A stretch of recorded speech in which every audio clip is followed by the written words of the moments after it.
Welcome to the Student Health Department screencast on Human Papilloma Virus Vaccination, which targets the twin problems of cervical cancer and genital warts. Now that this vaccine is available, we urge you to protect yourself against these twin problems.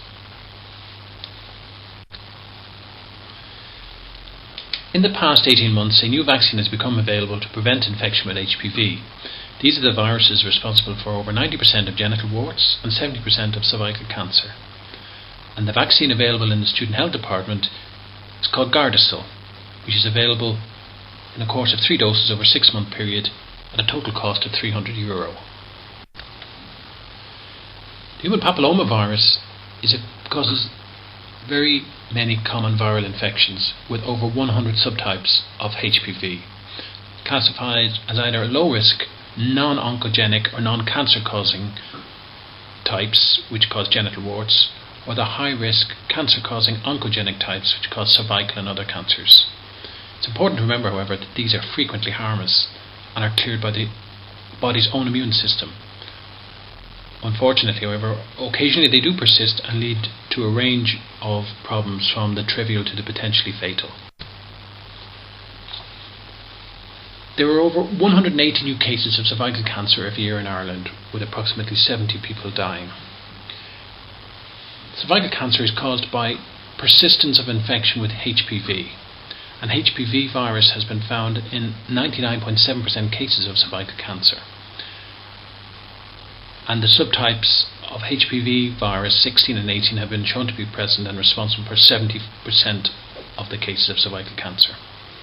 However, cervical cancer should be considered an entirely preventable illness through a combination of human papilloma virus vaccination and regular cervical smears as part of the cervical screening program. HPV is essentially a sexually transmitted disease which is contracted and transmitted from person to person through sexual activity and skin to skin contact. It's important to remember that full sexual intercourse is not required, and although condoms do offer partial protection, they do not protect completely. At some stage, over 3/4 of sexually active women will be infected by the HPV.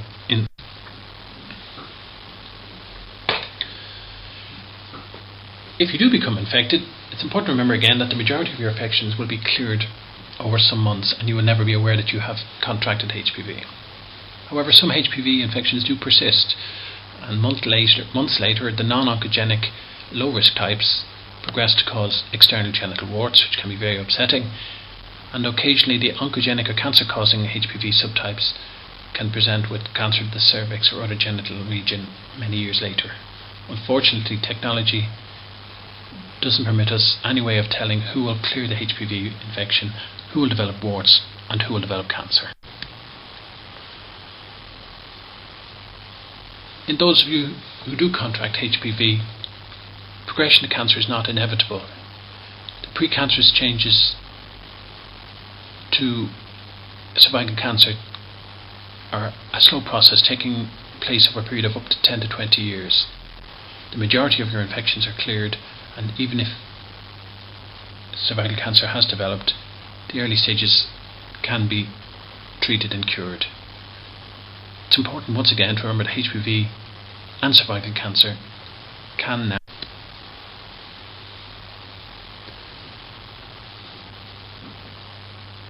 The HPV vaccine is now available here in the Student Health Department as Gardasil, and that this vaccine contains 4 HPV subtypes.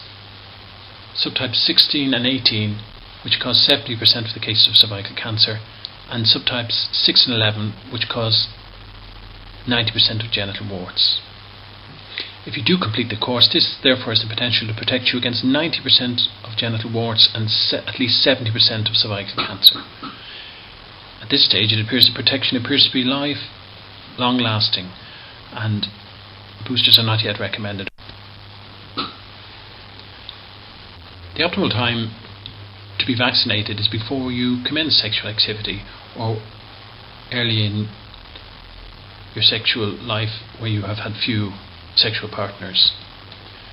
Under the government programme, the vaccine is going to be offered free to 11 and 12-year-olds with a catch-up programme for those up to 15. However, the government has decided not to offer it free to students of college age. Another commonly asked and important question is the HPV vaccine of any use in those who are already sexually active? Well, the short answer is yes, because if you have become infected with one of the HPV subtypes, you're still likely to get some protection from any of the other 3 subtypes contained in the vaccine. And remember, although you may well have cleared HPV once naturally, that is no guarantee or no certainty that you will continue to clear any future HPV naturally acquired infection. And it's worth noting that in countries like the US and in Canada and Australia, which would have a tradition of earlier onset of sexual activity and a greater number of partners,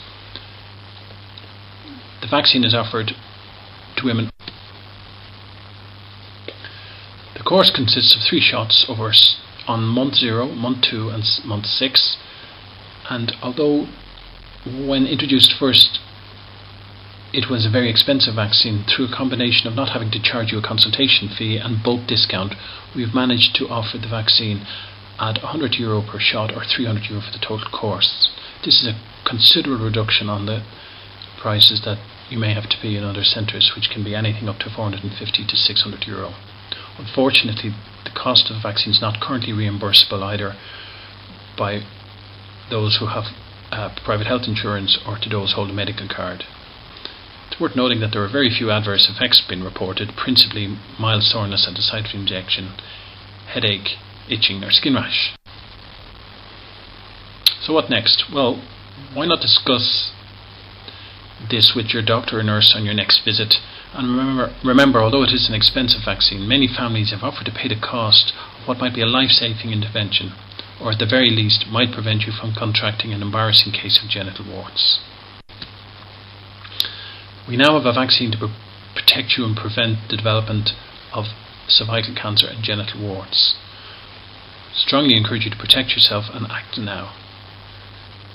Many thanks for listening.